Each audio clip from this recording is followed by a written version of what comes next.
This movement isn't about the 99% defeating or toppling the 1%. You know the next chapter of that story, which is that the 99% create a new 1%. That's not what it's about. What we want to create is the more beautiful world our hearts tell us is possible, a sacred world, a world that works for everybody, a world that is healing, a world of peace. You can't just say, we demand a world of peace. Demands have to be specific. Anything that people can articulate can only be articulated within the language of the current political discourse. And that entire political discourse is already too small. And that's why making explicit demands kind of reduces the movement and takes the heart out of it. And so it's a real paradox. And so I think that the movement actually understands that. The system isn't working for the 1% either. You know, if you were a CEO, you would be making the same choices they do. The institutions have their own logic.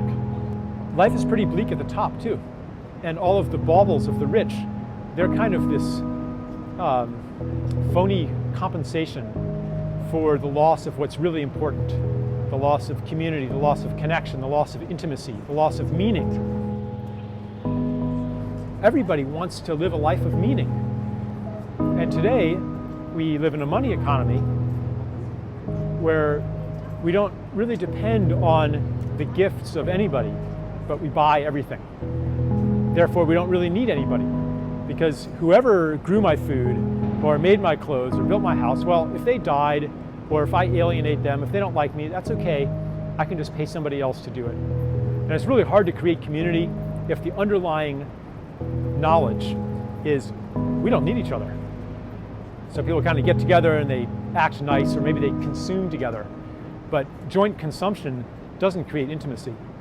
Only joint creativity and gifts create intimacy and connection. You have such gifts that are important.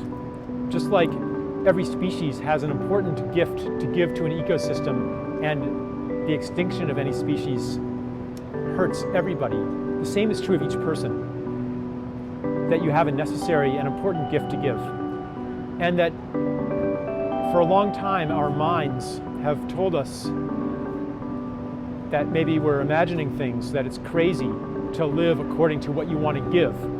But I think now, as more and more people wake up to the truth that we're here to give, and wake up to that desire, and wake up to the fact that the other way isn't working anyway, the more reinforcement we have from people around us that this isn't crazy, this makes sense, this is how to live. And as we get that reinforcement, then our minds and our logic no longer have to fight against the logic of the heart, which wants us to be of service. This shift of consciousness that inspires such things is universal in everybody, 99% and 1%. And it's awakening in different people in different ways. I think love is the felt experience of connection to another being. An economist says that essentially more for you is less for me. But the lover knows that more for you is more for me too. If you love somebody, then their happiness is your happiness. Their pain is your pain. Your sense of self expands to include other beings. That's love. Love is the expansion of the self to include the other.